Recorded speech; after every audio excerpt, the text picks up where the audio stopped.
Bonjour et merci de nous retrouver pour La Foi prise au mot, votre rendez-vous de réflexion chrétienne. Cette semaine, nous ouvrons un dialogue fascinant et oserais-je dire indispensable. Nous allons nous pencher sur des figures qui sont au cœur de la foi chrétienne, mais qui sont également vénérées et respectées dans l'islam. Abraham, Moïse, Jésus et sa mère Marie. Ces noms résonnent avec force, tant dans la Bible que dans le Coran, mais au-delà des noms, que savons-nous de la manière dont le Coran les présente ? Comment la tradition musulmane interprète-t-elle leur parcours, leur message, leur sainteté ? Quelles sont les similitudes qui peuvent nous rapprocher et enrichir notre propre compréhension ? Quelles sont aussi les différences qui soulignent les spécificités de chaque foi ? Pour explorer ces questions passionnantes, j'ai le plaisir d'accueillir aujourd'hui deux éminents spécialistes. Mehdi Azayez, bonsoir. Bonsoir. Vous êtes professeur d'islamologie à l'Université catholique de Louvain et le père Biagiou Virgiti, bonsoir. Manaon. Salam alaikum. Vous êtes prêtre de Madagascar, on vient de se saluer en malgache, et vous êtes actuellement prêtre à Saint-Honoré-d'Eylau. Alors on vous a vu dans une série d'avant, donc les téléspectateurs sont familiers de vous. Voilà, on est très heureux de vous retrouver. Je vous remercie beaucoup.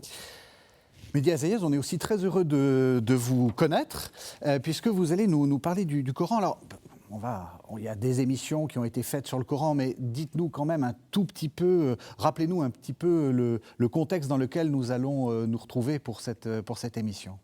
Okay. Qu'est-ce que le Coran en fait ? C'est une bonne question. Voilà, qu'est-ce que le Coran ? Je vous remercie de votre invitation. Alors pour répondre à cette question, habituellement ce que je fais c'est de revenir sur le mot Coran. Coran. On pourrait le traduire par prédication, proclamation. Ouais. On est donc dans un phénomène d'oralité. C'est un livre qui est constitué donc de chapitres, qu'on appelle des sourates, 114, constitué de versets, 637 versets. Et vous voyez d'ores et déjà que nous sommes dans des divisions qui font écho à ce que la Bible elle-même, constituée de chapitres, enfin de livres, de chapitres et aussi de versets. Alors la particularité du texte coranique, c'est un texte plutôt court. Plutôt court, c'est à peu près 2 fois plus court que les évangiles. Ce texte est donc un texte en langue arabe qui émerge au 7e siècle et qui est considéré par les musulmans comme la parole de Dieu. Point important à comprendre, essentiel, c'est que Mahomet n'est pas, Mohammed dans la tradition islamique, n'est pas l'auteur du texte. C'est Dieu qui parle directement. Il n'en est que le transmetteur. Ça, c'est un point essentiel de la théologie islamique. Et dans le cadre de cette présentation, il est bon de rappeler que le texte coranique est en relation, est en dialogue constant avec ce qui le précède, et notamment toute la culture biblique, et aussi un mot parabiblique, c'est-à-dire des textes qui font l'exégèse de la Bible. Et donc, le Coran se présente comme un livre en continuel dialogue, polémique également, car il est en désaccord avec des éléments du judaïsme, mais aussi du christianisme. D'où l'intérêt de cette rencontre, pour pouvoir discuter justement de ces éléments de convergence et divergence. Et parmi celles-ci, il y a la question des figures, bibliques. Alors pour que les auditeurs comprennent bien, vous dites Mohammed n'est pas l'auteur, donc ça n'est pas, par exemple, pour faire quelque chose qui correspondrait un peu à ce qu'on connaît dans le christianisme, un Luc qui dirait, après m'être longuement renseigné, je vais te raconter la vie de Jésus. Donc c'est pas un auteur qui parle comme ça. Ça ressemble à quoi en fait ? À quoi on pourrait le comparer dans notre Bible ? Merci pour cette question. Au niveau de l'énonciation, l'auteur du texte, c'est Dieu. Et ça pourrait correspondre peut-être à 2 textes que nos téléspectateurs connaissent bien. Donc, Ézéchiel, donc un prophète. Les prophètes bibliques, petits prophètes. On peut penser à Isaïe, Jérémie, Ézéchiel, qui reçoivent un message et qui le transmettent au peuple d'Israël. On peut aussi le comparer aux psaumes, au sens où beaucoup de passages du texte coranique font penser à cette glorification de Dieu, cette prière, ces hymnes à la gloire de Dieu et à sa création. Donc c'est ce type d'énonciation, de type de discours que nous avons dans le texte coranique. Peut-être pour préciser encore plus les choses et utiliser peut-être une image, une métaphore, je dirais que le texte coranique est une sorte de théâtre de voix. La voix principale, c'est Dieu qui parle, hein, c'est lui l'auteur du texte, il faut imaginer cela, et il met en scène différentes voix, les prophètes, les croyants et les incroyants. On a donc une polyphonie de figures, la figure divine, les figures prophétiques, les figures des croyants, les figures des incroyants, qui parlent. Et pour terminer, pour bien expliciter cette image, cette métaphore de la polyphonie, le mot qui revient le plus dans le Coran, c'est le terme Allah, Dieu, un terme que les chrétiens utilisent pour désigner Dieu. Et le deuxième terme qui apparaît le plus, c'est le terme dire, le verbe dire. Vous voyez, donc je voudrais juste insister sur le fait qu'on est vraiment dans une polyphonie. Dieu, dans le Coran, le Dieu coranique, met en scène des voix. Voilà. Donc, comment on dit dire? Qul, dire. Là, il s'agit le verbe qala. C'est le verbe qala. Ça nous rappelle quelque chose, enfin, on est assez familier de ça, mais parler des psaumes, on voit bien qu'il y a cette polyphonie où on entend les adversaires dire « Où est-il ton Dieu ?» où on entend, enfin, ça c'est quelque chose qui déjà nous rapproche en fait, dans quelque chose qu'on connaît bien en fait. Oui, et aussi parce que les psaumes font non seulement rendre compte de la difficulté du combat du croyant avec le milieu social dans lequel il est ou dans le fait d'être en exil à Babylone avec le psaume que vous citiez, « Down the rivers of Babylon ». Mais aussi avec les voies intérieures qui sont le combat contre l'esprit du mal, mais aussi avec sa propre âme. Et donc, le cheminement, pourquoi te décourager, ô mon âme, et gémir sur moi, espère en Dieu, de nouveau, il reviendra te sauver, c'est-à-dire cet encouragement à ne pas prendre part à l'homme de la chair, mais à rentrer dans cette louange vers le Seigneur et de savoir que Dieu est le Dieu de l'histoire.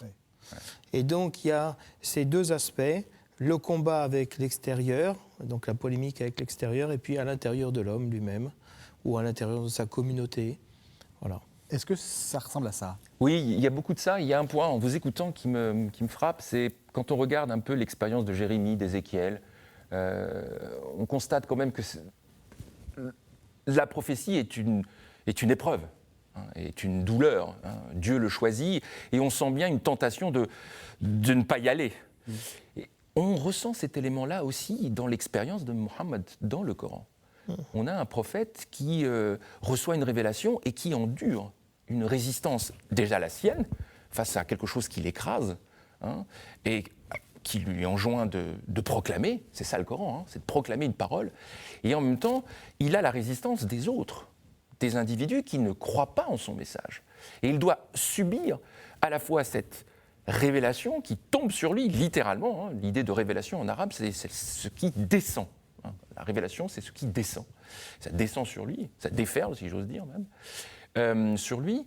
Et donc, il subit une épreuve qu'il accepte, comme le prophète Jérémie ou Ézéchiel. Et ils doivent subir la résistance de ceux qui les écoutent.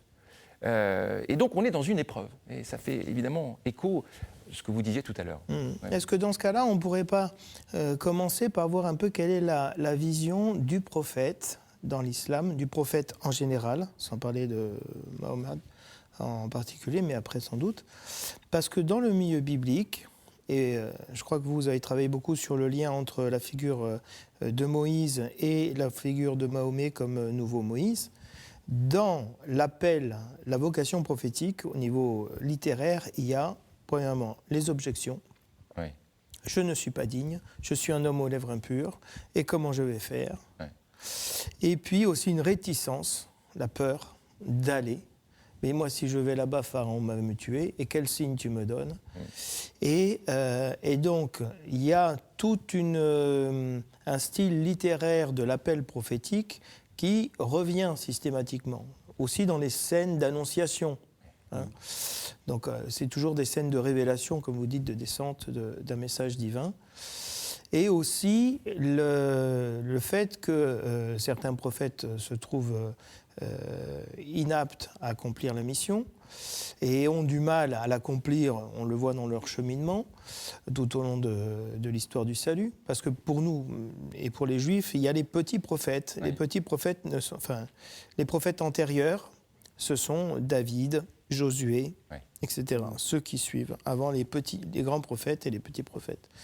Et donc, ils font tout un chemin dans le récit biblique avec des doutes, avec des retours en arrière, etc. Et puis avec des actes de foi qui vont sceller leur rencontre avec le Seigneur et qui va changer leur attitude définitivement. Donc nous, on a une vision du prophète qui est ce cheminement de la foi avec Dieu, avec nos difficultés à rentrer dans la foi, mais aussi, et peut-être on en parlera plus longuement tout à l'heure, le fait que le prophète est celui qui, en personne, incarne le message divin. Je rajoute juste une question parce qu'on va parler d'Abraham, Moïse, de Jésus et de Marie. Est-ce que Abraham, Moïse et Jésus, c'est des prophètes ? Oui, c'est clairement des prophètes. Ils sont explicitement indiqués dans le texte. D'ailleurs, le terme qui est utilisé est un terme qui est évocateur pour tous. C'est le terme nabi. Oui. Ils sont nabis. Oui. Dans le texte coranique, nabi, ça veut dire un message qui est transmis. Nabi. Il y a un autre mot qui est utilisé aussi, c'est le terme rasoul, c'est-à-dire messager. Les figures que vous avez citées là sont des nabis. Oui. Et alors, en particulier, rasoul pour le prophète, qui est un messager. Dans le terme rasoul, il y a l'idée aussi qu'il y a peut-être un message encore plus universel qui est posé. Donc on revient peut-être à la question que vous me posiez au sujet. Donc ils sont bien des prophètes. Oui. Ça nous conduit à revenir sur un point fondamental de la théologie islamique. On peut parler de prophétologie, un discours sur les prophètes. Le discours théologique musulman nous présente la chose suivante. L'histoire est ponctuée de venues de prophètes. Évidemment, c'est la volonté de Dieu. Ces prophètes transmettent un message. Et ce message est toujours, je dis bien toujours, et systématiquement, un rappel de l'unicité de Dieu.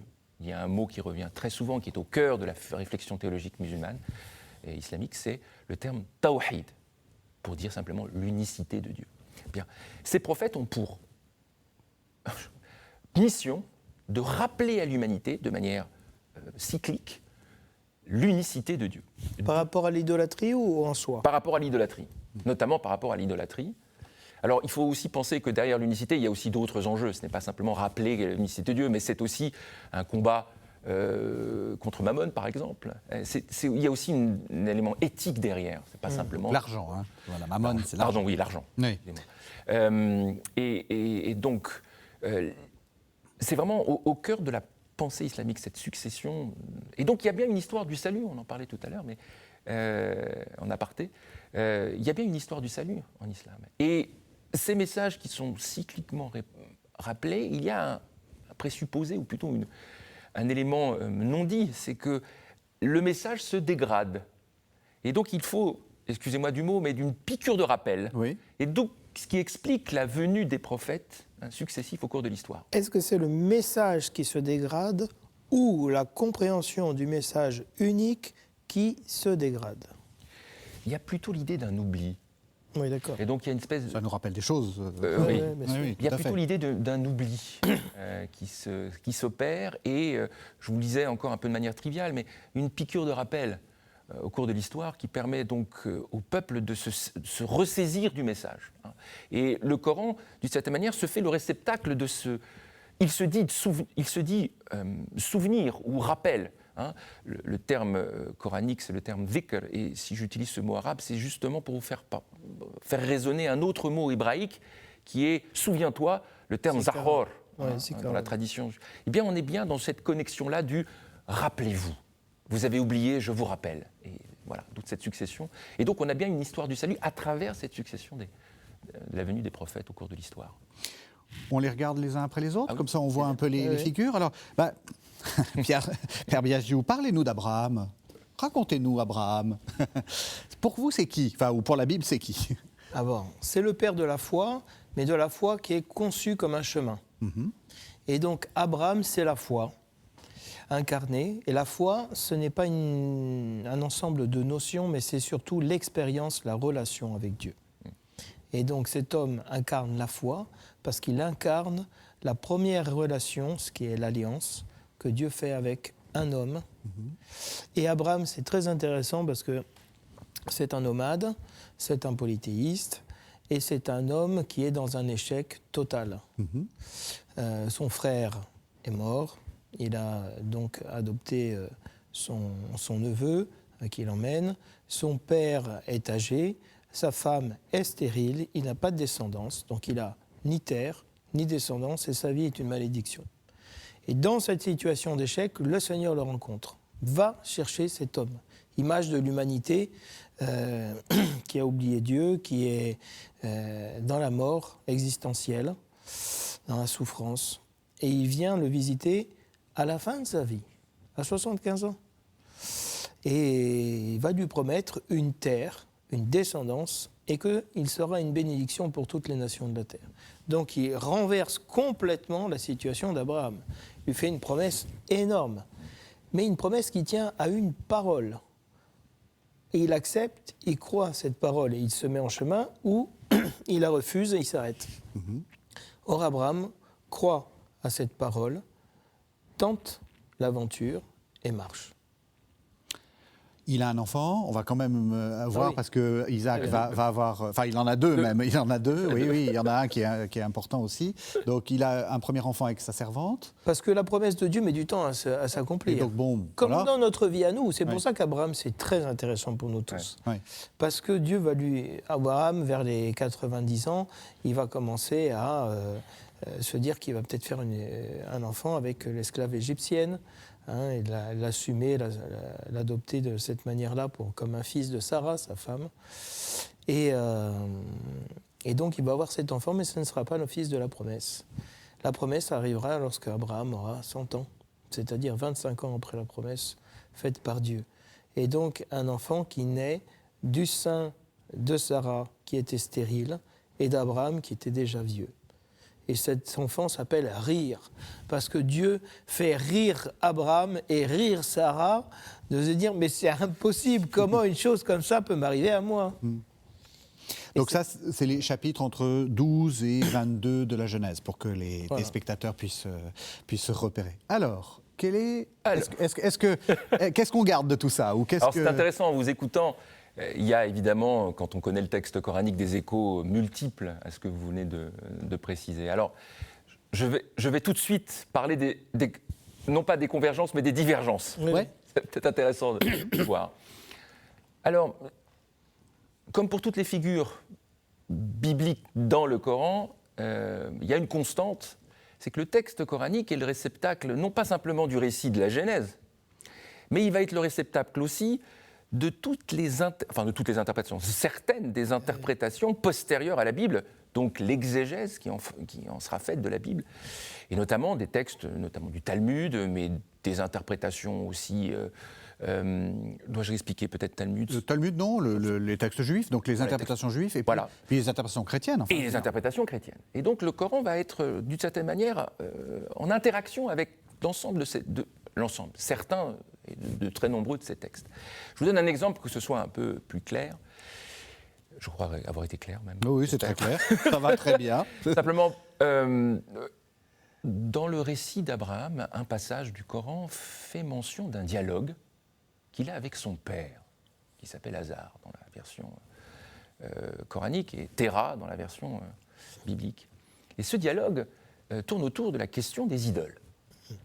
Le père se refuse à abandonner ces idoles, alors que Abraham, lui, les fait tomber. Clairement, le texte lui dit bien, les fait tomber à terre. Ce texte-là, ce dialogue, n'est pas présent dans la Bible. Il est présent dans la Genèse Rabbah, dans un texte donc, d'interprétation de la Genèse. On voit donc ici que le texte coranique va puiser dans des sources qui ne sont pas, j'oserais dire, canoniques de la Bible, telle qu'on la connaît, mais dans l'exégèse. Ça, c'est un premier point. Donc, se dire que le texte coranique est en écho, non pas simplement au texte et à l'histoire que vous venez de citer, et en grande partie, les éléments que vous avez déclinés dans son parcours de vie sont présents dans le Coran. Alors, la différence aussi dans le Coran, c'est que c'est des textes un peu sous forme étoilée. C'est-à-dire que vous n'avez pas un seul texte sur Abraham, chapitre 1, Abraham, non, pas du tout. Ils sont répartis un peu partout dans le Coran, et donc on a des micro-récits, et très souvent ces micro-récits sont des dialogues. Clairement, je vous ai cité tout à l'heure le dialogue avec son père. Et Abraham, juste un point aussi qui est vraiment central dans la théologie musulmane et dans le texte coranique, c'est le modèle de celui qui s'abandonne totalement à l'idée d'un Dieu unique. C'est un pur monothéiste. Voilà. Et c'est ça qui, vraiment, sur lequel le Coran insiste énormément.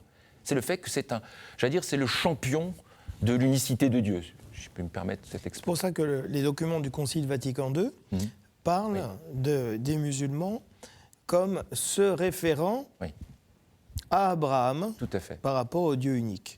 Dans Nostra Aetate. Oui. Tout à fait. Oui, tout à fait. Oui, c'est une figure, on le sait que dans le cadre du dialogue interreligieux depuis Vatican II, et c'est heureux, ce dialogue, un des aspects de ce dialogue, c'est justement cette rencontre, cette lecture commune qui est faite de la figure d'Abraham pour les juifs, pour les chrétiens et pour les musulmans. Et effectivement, là où, alors encore, jouons sur les divergences aussi.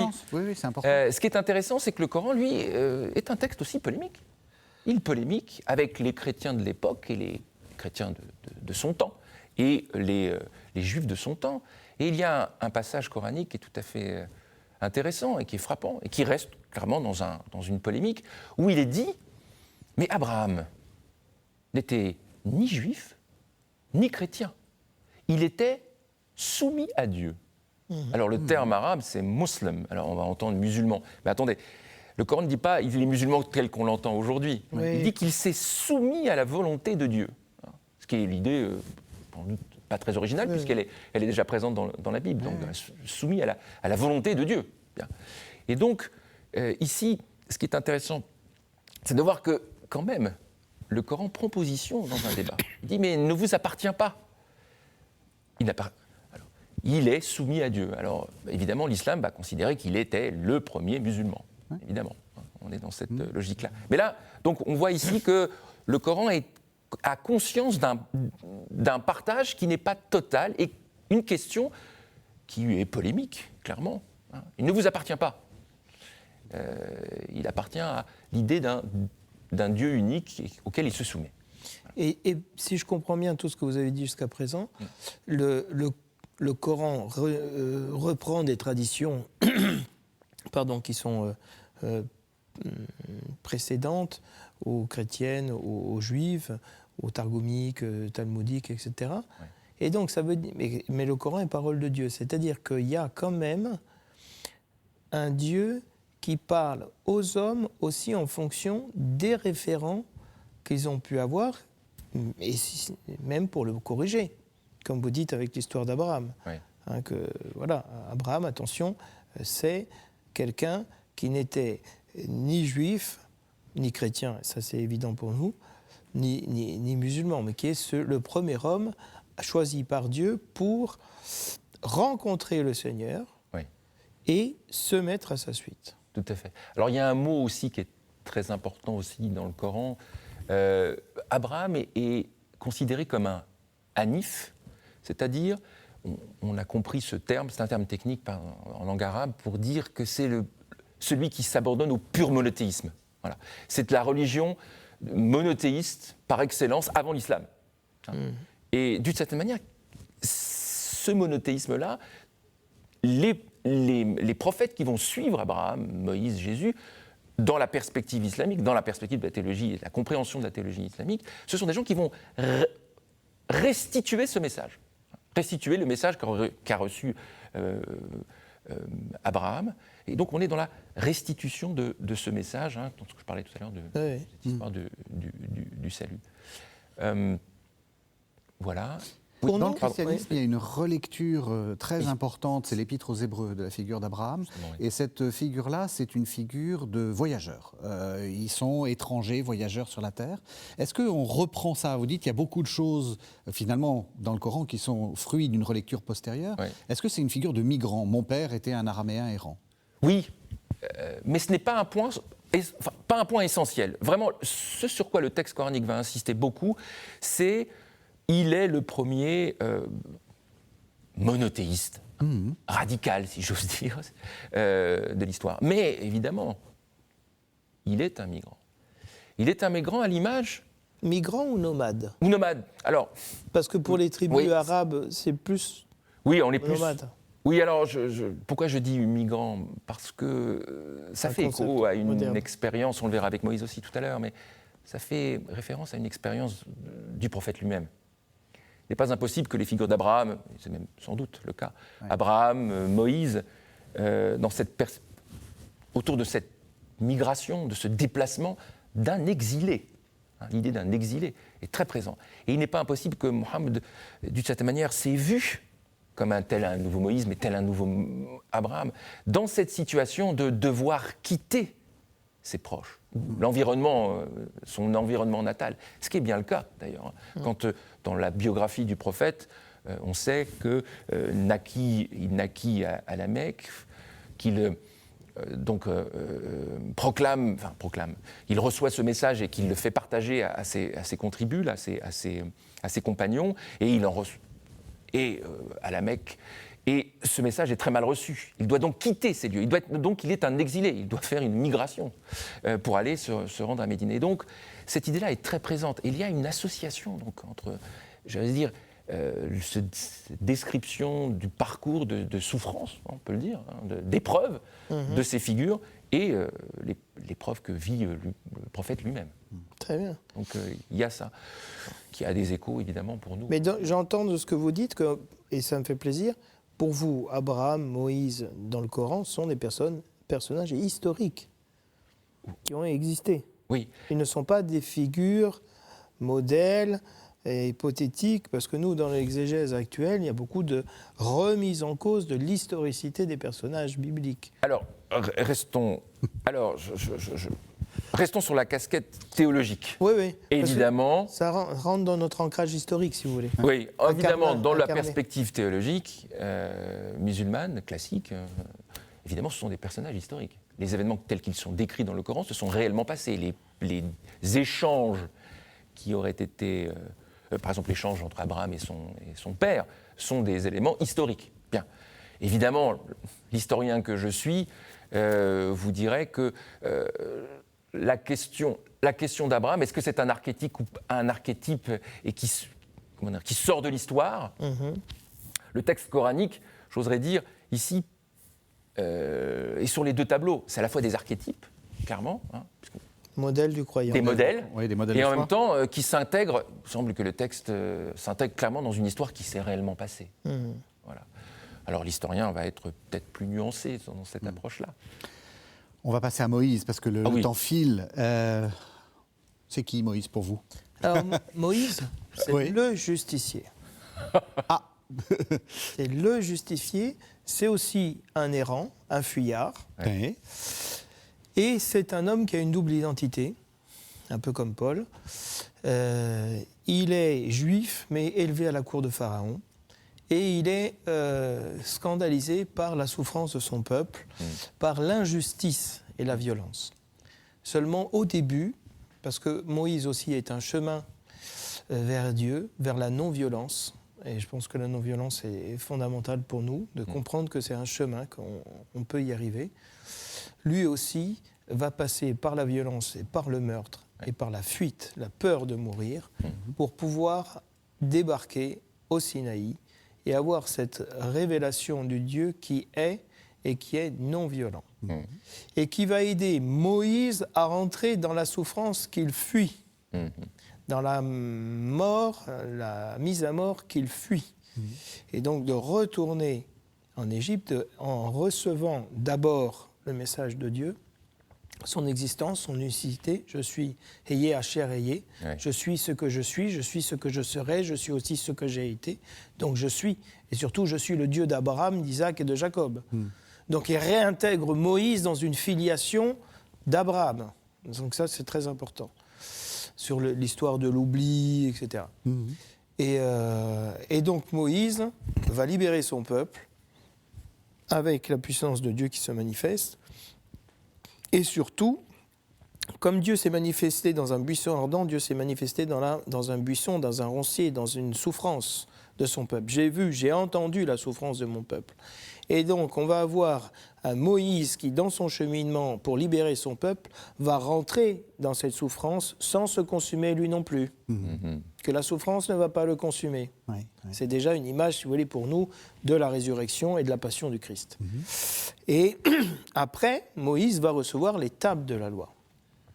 Et donc, il va recevoir une colonne vertébrale pour le peuple, qui est un peuple d'esclaves et qui a besoin d'avoir non seulement une ligne directrice, mais que Dieu lui-même écrive sur les tables de pierre qu'il va donner à Moïse, et que Moïse va casser. Donc on peut même casser des choses que Dieu a fait. C'est intéressant. Et pour inscrire cette loi dans le cœur de l'homme. Donc Moïse va être l'homme de la révélation, et le plus grand des prophètes, et le plus humble des hommes de la terre, alors que c'était un assassin, alors que c'était un fuyard. Et donc il y a tout un chemin chez Moïse, et tout un chemin aussi chez le peuple, qui est donné en exemple. Et Moïse ne va pas mourir. On n'a pas trouvé sa tombe. Donc Moïse dit, le texte hébreu, il meurt sur la bouche de Dieu, sur les lèvres de Dieu. Et donc il y a cette union consubstantielle, je dirais, entre guillemets, entre Moïse et Dieu. Entre le prophète et le message. Parce que le messager, c'est le message. Et donc Dieu choisit Moïse, comme il a choisi Abraham, qui sont des figures imparfaites, pour les sanctifier. Est-ce que vous diriez que c'est un prophète triomphant? Justement, avec tout ce que vous venez de dire, on a l'impression que tout marche.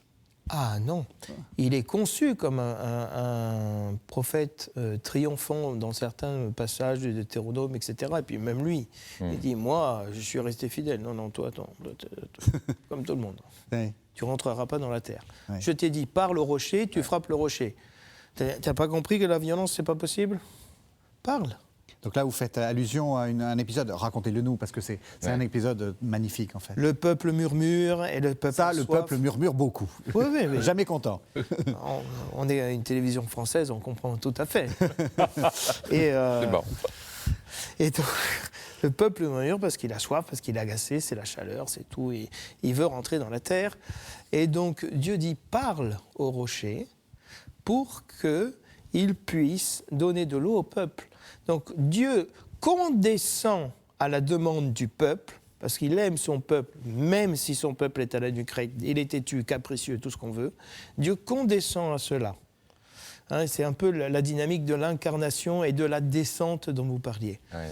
Et Moïse, scandalisé que Dieu, une fois de plus, se plie au peuple et à ses caprices, parce qu'il juge le peuple, comme infantile, comme indigne du Seigneur, va prendre le bâton et va frapper à 2 reprises le rocher. Comme un manque de foi et comme aussi un manque d'amour pour le peuple. Il n'a pas pu frapper le Seigneur, il a frappé le rocher. Il n'a pas pu frapper le peuple, il frappe le rocher. Ouais. L'eau sort quand même. Mais Moïse, pour cet acte de violence et de mépris du petit peuple, ne rentrera pas dans la terre. Quelqu'un d'autre rentrera à sa place. Est-ce que vous retrouvez votre Moïse? Oui, en grande partie, oui. Évidemment, les épisodes que vous avez décrits sont très présents dans le Coran. Alors, Moïse est une figure exceptionnelle dans le Coran. Oui. Pour une chose déjà, j'allais dire presque quantitative, c'est le prophète qui est le plus cité dans le Coran. Il est cité 134 fois, Abraham 70 fois. Il a vraiment une omniprésence dans le Coran. Et je crois que dans cette atmosphère délétère de résurgence de l'antisémitisme, il faut rappeler encore une fois que le Coran est un texte, j'oserais dire, mosaïque. Moïse est au centre. Moïse est juif, à la différence d'Abraham. Oui, Oui, oui, tout à fait. Alors, dans le texte coranique, ce qui est vraiment important de comprendre, c'est que c'est le prophète qui est le plus présent dans le texte coranique. Et c'est sans doute l'assise sur laquelle le prophète va vivre sa propre vie de prophète. Moïse est son modèle, clairement. Beaucoup plus d'ailleurs qu'Abraham, peut-être. Enfin, je pense. Beaucoup plus qu'Abraham ou que Jésus. Réellement, c'est un nouveau Moïse. Alors, je vais rester plutôt sur les convergences pour l'instant, et puis après on reviendra sur les divergences, mais elles sont peu nombreuses au niveau des divergences. Ce qui est très intéressant, c'est de voir que Moïse donc, est vraiment présent dans tout le texte, qu'on a presque un chapitre complet sur l'Exode, qui est un résumé de l'Exode, clairement, du chapitre de l'Exode, du livre de l'Exode, pardon, qui s'appelle le chapitre Ta'a, au chapitre 20, c'est pour ceux qui ont un Coran, ils peuvent lire au chapitre 20. Je reviens sur le meurtre. C'est un moment nodal dans son histoire. Le Coran parle d'une monstruosité. Il tue un homme. C'est une monstruosité. Mais le texte insiste sur le fait que Dieu pardonne.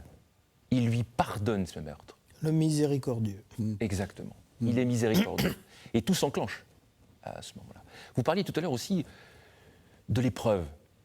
Clairement, là, et je crois que même il se vivait Moïse en lui, le prophète. Là, on a l'épreuve. Il y a un terme hébraïque d'ailleurs, c'est le terme massa, le fait de la dureté, j'oserais dire de la lourdeur. Le massa, c'est la lourdeur de recevoir cette mission prophétique. Eh bien, on a clairement ici l'image même de la prophétie du prophète, de Mohammed, et dans sa condition humaine et sa condition de prophète. Et autre chose, outre donc cette épreuve, l'épreuve elle est aussi terrible quand il est face à Pharaon. Il y a des dialogues qui sont d'une rare intensité, qui insistent beaucoup, et ça peut-être la divergence aussi avec le texte biblique, c'est que c'est présent, mais c'est moins le fait de libérer le peuple d'Israël qui est mis en exergue dans le Coran. C'est présent, c'est pas du tout, c'est bien présent, il faut libérer, c'est clairement dit. Mais le point sur lequel va insister le Coran, c'est la posture de Pharaon. Pharaon est un anti-dieu. Il se présente comme Dieu, ou plutôt, il a l'orgueil, c'est l'idée derrière le Coran, l'orgueil de se présenter comme un Dieu. Et Moïse est d'une certaine manière ici dans un combat, clairement, dans un combat contre un faux Dieu, un anti-Dieu, et qui fait écho aux calomnies, aux violences que subit le prophète dans le cadre de sa mission. Donc il y a, si vous voulez, un écho entre son expérience mosaïque dans la révélation coranique, et puis celle du prophète. Et là, il y a vraiment un élément de convergence, si j'ose dire, dans la condition du prophète. Oui, c'est peut-être des points sur lesquels il faudrait insister. Et puis le fait aussi que le Coran rejoint la Bible au sujet de Moïse qui, évidemment, ne rentrera pas en Terre Sainte. Il restera à la contempler. À cause de l'erreur qu'il a faite, à cause de... Oui. Alors c'est implicite dans le Coran. Autre point, le texte coranique n'est pas un texte qui donne dans le détail. Ça c'est intéressant, oui. Alors ça veut dire quoi ? Oui, qu'est-ce que ça veut dire ? Ça veut dire que les gens qui écoutent connaissent l'histoire.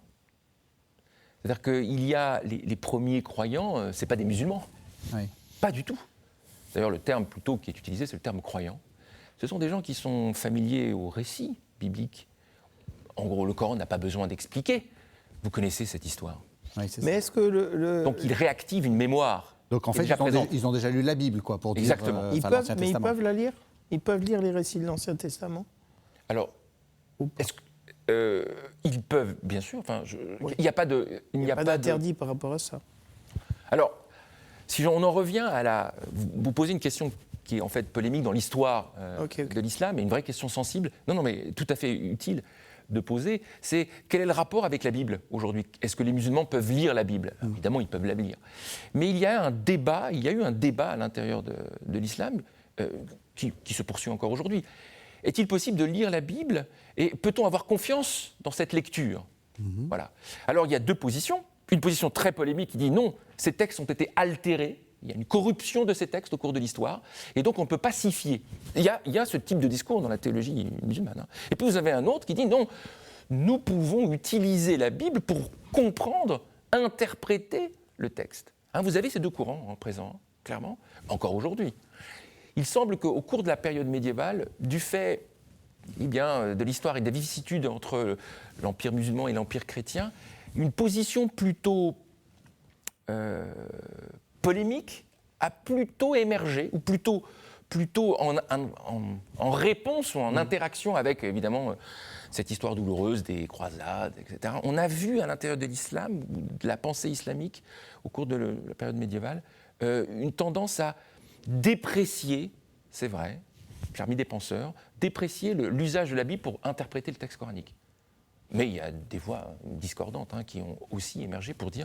Mais c'est paradoxal, parce que pour comprendre le texte coranique, on a quand même besoin, comme vous dites, c'est très allusif, donc on a quand même besoin de toute cette connaissance, parce que sinon on ne sait pas de quoi on parle. Eh bien, toute la tradition islamique s'est notamment appuyée sur ce qu'on appelle les israéliyettes. Vous entendez le mot Israël derrière, c'est-à-dire tout un pan issu de la tradition juive et chrétienne pour cette littérature, pour interpréter le Coran. Donc il y a toute une littérature extrêmement riche qu'il faut continuer à travailler et à traiter, qui permettent justement de mettre en relation la Bible et le Coran. Mais justement, Régis, oui. Jésus dans tout ça. On va y arriver. Et Jésus dans tout ça. Et Jésus. Et sa noble mère. Parlez-nous de Jésus et de sa noble mère. Je ne suis pas digne de vous... de vous recevoir. Pour nous... Oui, alors ça va être un peu la gageure là, de parler de Jésus, parce qu'il nous reste une dizaine de minutes. Oui, donc, en 2 minutes, je vous dis. Ah, vous nous faites Jésus en 2 minutes. Et sa noble mère un peu plus. Aussi. Un peu plus. Et donc, c'est le Messie promis. Oui. Donc c'est l'incarnation, ça c'est la grande différence, l'incarnation du Fils de Dieu dans la chair humaine, mais qui reste Dieu, et donc qui vit vraiment comme homme, et qui meurt vraiment comme homme, mais qui ressuscite aussi. Oui. Et donc Jésus-Christ, lui aussi, l'exégèse moderne est plutôt à voir comment lui aussi progresse dans la compréhension de sa mission. Et comment il y a le même cheminement que font Abraham, Moïse, tout ça, sans le retour en arrière, parce que Jésus-Christ est absent, le péché originel est absent en lui. Donc il a une compréhension de la mission que le Père lui a confiée de manière positive, mais progressive. Et donc la Vierge Marie, elle aussi, mère de Dieu, moi je sais que par exemple les femmes du prophète ont une importance très grande dans la transition islamique, et donc nous aussi on a une grande tradition de femmes de foi dans la Bible. Donc, quand on fait la prière, la bénédiction nuptiale du mariage, on parle des grandes femmes de la Bible, on parle de Sarah, Rebecca, etc., et la Vierge Marie. Donc il y a vraiment un ancrage dans la tradition des femmes de foi de la Bible, dans nos liturgies, dans notre foi. Et la Vierge Marie, elle aussi, elle a cette progression de la compréhension du mystère. Elle dit oui, dès le début. Et cette incarnation du Verbe, c'est l'incarnation du mystère aussi dans sa vie, dans son corps, et qu'elle portera jusqu'au bout. Et donc cette image de l'ascension, de l'assomption, puisque c'est un terme important pour le prophète, nous on l'a aussi à travers la Vierge Marie. Jésus et la Vierge Marie sont assumés, comme d'une certaine manière Élie et puis Moïse, avant Enoch. Et donc la Mère de Dieu, elle est celle qui va, je pense que c'est un point important pour vous par rapport à l'Oumma, qui va être la garante de la communauté chrétienne primitive, de la tradition, de la transmission, de la mémoire de Jésus et des premières années de Jésus. Donc c'est, comme dans toutes nos familles, nos mères et nos grands-mères sont les garants de la mémoire, de l'histoire, et qui transmettent, et qui sont garantes de l'unité de la communion. Quand ma grand-mère est morte, ça a été difficile au niveau familial, parce qu'elles ont cette capacité à unir ce qui est en tension. Et donc c'est toujours un drame de perdre une mère ou une grand-mère pour une famille. Et donc la Vierge Marie était cette garante de l'unité de la communauté primitive et de son élan missionnaire. Je rajoute aussi quelque chose qui est peut-être important pour le Coran, c'est que Jésus, on attend son retour et il met fin à l'histoire, en fait. Et voilà, je pense que ça aussi, ça a été un peu, c'est important. Oui, c'est important. Est-ce qu'il met fin à l'histoire ou il met fin au temps ? Alors, c'est Dieu Ce qui... n'est pas pareil. Oui, c'est pas pareil, mais en tout cas, pareil. c'est lui qui met fin, disons, à notre pèlerinage terrestre. Voilà. Ouais. Oui, c'est un... Autant. Alors, il y a beaucoup de choses à dire. Il y aurait beaucoup de choses à dire. Alors, Jésus, quand même... Alors, Jésus est un prophète. Oui. Donc, on en vient à la question de l'incarnation. Il est évidemment... Il n'est pas... La question de l'incarnation est réfutée dans le Coran, clairement. Clairement. Donc, il n'est pas mort, enfin, il n'est pas... Alors, il ne meurt pas sur la croix, il ne meurt pas sur la croix. C'est une semblance. On voit ici que... Alors peut-être qu'on va directement... Bon, revenons sur sa mort. Oui. Il n'est pas mort sur la croix. Le texte coranique est, semble-t-il, très clair là-dessus. Oui. Il parle d'une semblance. L'interprétation exégétique la plus nombreuse dira que quelqu'un l'a remplacé. Voilà. Un prophète ne peut pas, d'une certaine manière, être crucifié. Il y a peut-être cette idée-là aussi derrière le texte coranique. Encore une fois, on rejoint une conception qui n'est pas originale, d'une certaine manière. Elle se rapproche à des querelles à l'intérieur même du christianisme sur l'identité du Christ, et notamment certaines positions qu'on jugerait aujourd'hui totalement hérétiques, évidemment, qui voient d'un très mauvais œil le fait que le Dieu ou l'incarnation puisse souffrir sur la croix. Oui. Vous avez eu des mouvements à l'intérieur du christianisme, qu'on parle de docétisme, un mouvement qui, à l'intérieur, refusait l'idée même que le Christ ait pu souffrir la fin de sa vie sur la croix. Et donc c'est peut-être un écho, le Coran se ferait peut-être même... se ferait l'écho peut-être de ce positionnement à l'intérieur du christianisme en disant qui s'approche plus de ce mouvement qu'on appelle le docétisme. Mais dans la tradition chrétienne, le docétisme ou d'autres sont le signe d'une croissance manquée dans la compréhension de Dieu, c'est-à-dire d'une incapacité à rentrer dans le mystère de la souffrance, dans le mystère pascal. Et si le Christ ne meurt pas, il ne ressuscite pas pour nous. Et donc, dans la religiosité naturelle, Dieu est bon, mais Dieu ne peut pas permettre la souffrance du juste. Et justement, pour nous, dans le judaïsme et dans le christianisme, Dieu s'incarne dans la souffrance la plus grande de son peuple. J'ai entendu la souffrance de mon peuple.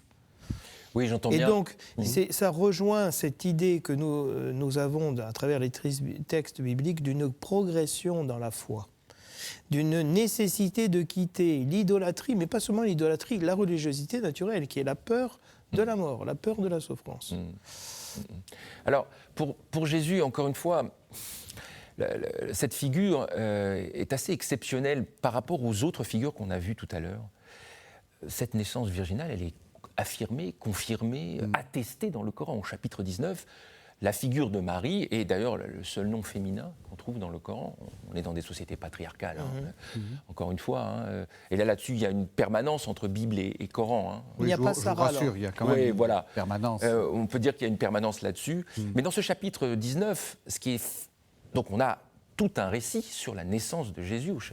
Pour ceux qui s'intéressent particulièrement, on est au verset 16 jusqu'au verset 33, 16-33. Au chapitre 19, vous avez un récit magnifique sur la naissance de Jésus. Alors, ce qui est frappant, c'est que vous avez donc l'image d'un ange qui vient et qui annonce à Marie la naissance de Jésus. Elle est évidemment choquée en se disant « mais personne ne m'a touché, est-ce possible ?»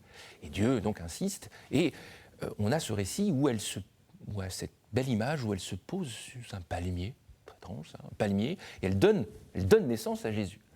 Alors on me dirait, c'est pas exactement ce qu'on peut lire chez Luc. Eh bien, il faut regarder un peu plus loin et voir que le Coran va reprendre des éléments des évangiles de l'enfance, de la tradition, et particulièrement des textes qu'on appelle des apocryphes, ouais. apocryphes chrétiens, l'apocryphe protévangile de Jacques et de Jean. Et on a une réécriture par le Coran du récit de la naissance de Jésus. Il y a un peu de Luc et il y a beaucoup d'apocryphes. Et parmi les versets sur cette naissance virginale, on a un verset où il est dit que Jésus parlait au berceau. Parlait au berceau. Et là, ça fait directement référence aux apocryphes de l'enfance. Vous voyez, donc, le texte coranique est le réceptacle, encore une fois, non seulement des évangiles, et puis aussi, il fait des choix. C'est une réécriture, il fait des choix autour à partir, et qu'il puise dans ces textes-là. Mais ça va beaucoup plus loin théologiquement, si on y pense. Le Coran est considéré par les musulmans comme la parole de Dieu. C'est pas Mahomet qui parle, c'est pas Mohammed qui parle, c'est Dieu. Je vous disais tout à l'heure qu'il y a le Coran fait une réécriture. Ça veut donc dire, si c'est la parole de Dieu, que dans la parole de Dieu, Dieu n'hésite pas, dans la perspective islamique, à reprendre des textes qui ne sont pas canoniques, qui ne sont pas reconnus par l'Église aujourd'hui. Et donc, d'une certaine manière, ils sont rendus canoniques, oui. Pardonnez-moi de ce lapsus. Oui. Ils sont, au contraire, ils ne sont pas caducs. Oui, ils ne sont pas caducs, ils sont rendus canoniques. Ils sont rendus canoniques par le texte coranique. C'est ça qui est assez fascinant, c'est de voir qu'il y a un processus de légitimation de tradition orale chrétienne dans le Coran. Ce qui est fascinant. Et vous avez le même processus dans le cadre de la tradition juive. Ouais. Vous avez des extraits du Talmud, et notamment ce fameux extrait qui est très connu, où il est dit que toute personne qui tue un homme, c'est qu'il tue toute l'humanité dans le Coran. C'est directement en référence avec un passage du Sanhédrin, du traité Sanhédrin, du Talmud. Et dans le christianisme, c'est celui qui sauve un homme, sauve tous les hommes, toute l'humanité. Exactement. Et ce qui est intéressant de voir, c'est qu'on a ce processus de réécriture à partir d'éléments. Là, ici, je parlais du Talmud, mais ça veut dire que le Talmud est considéré, en tout cas dans ces extraits, comme une parole divine, pas un dialogue entre rabbins. Le Coran, j'oserais dire, canonise le texte talmudique. Pardon. Eh bien, pas pardon, ça sera le mot de la fin. Merci vraiment à tous les deux. Merci. Alors, Mehdi Azaïas, si on veut aller plus loin, vous avez un site, on est déjà en retard, mais oui. en quelques secondes, qui est un site... c'est un site qui présente les dernières publications autour du Coran, qui existe depuis une quinzaine d'années, qui s'intitule Quran and Holy Islam. Voilà. .com. Donc ceux qui ont envie de... Voilà. Merci à tous les deux. Je crois qu'il va falloir refaire... Mabrouk. Voilà. Shukranillah. Je crois qu'il va falloir refaire ce dialogue parce qu'évidemment, on n'a pas encore épuisé les différentes proximités et aussi différences. Merci beaucoup de vous être prêté à cet exercice. Merci à vous de nous avoir suivis. Vous savez que vous pouvez retrouver cette émission sur le site internet de la chaîne www.ktotv.com et on se retrouve la semaine prochaine.